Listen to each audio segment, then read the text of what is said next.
Hey y'all, so today I'm going to be showing you a lip tutorial using Subtl's new Coral Lip and Cheek Tint. But first, I'm going to contour my face. I'm using the shade from Subtle. It's a concealer, but it's dark enough for me to use that as a contour. So I definitely recommend using those. I get so much use out of this shade. As you can see, I'm basically at pan now. I am a little tan right now, so it's not showing up as contoured as it usually would, but this is one of my favorite shades to contour and chisel my cheeks with.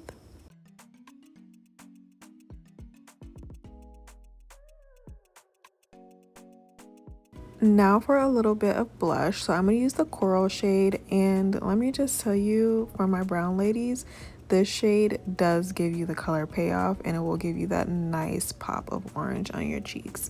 It has enough pigment that it shows up on deeper skin, even shades that are darker than me I feel like can wear this. And I love the consistency of the lip and cheek tints for the summertime, especially. I feel like because they're a bit more creamier, they have a little bit more shine to them, they add a little bit more glow than you would get with the traditional powder.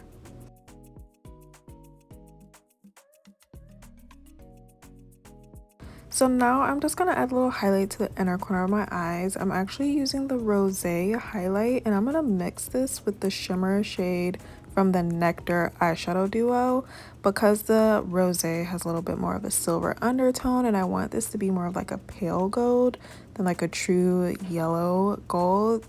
I really like the consistency of the shimmery powders and highlighters. They're so easy to layer on top of each other, so you can kind of make your own custom colors. And now for the main event. So I'm going to show you two different ways you can wear this lip and cheek tint. First, I'm just smoothing this all over my lips, kind of like a balm, and it just gives you a nice wash of color. It just like brightened up my lips a bit. So that's one way you could wear it. That's usually how I wear mine, like day to day, but you can definitely pack on the color here and get more color payoff, either using a lip brush or like I did, and just packing a lot on your finger and using a blotting motion to really apply that color. Now, one thing I do like to do here when I'm packing on the color like this is add a little bit of lip liner around the edges. So I just do a very faint lip liner around the very outer edge of my lips, and my top lip as well. And then I'm just gonna go back with my finger and blot around that with a little bit more of the coral lip and cheek tint, just to make sure it's all blended in nicely.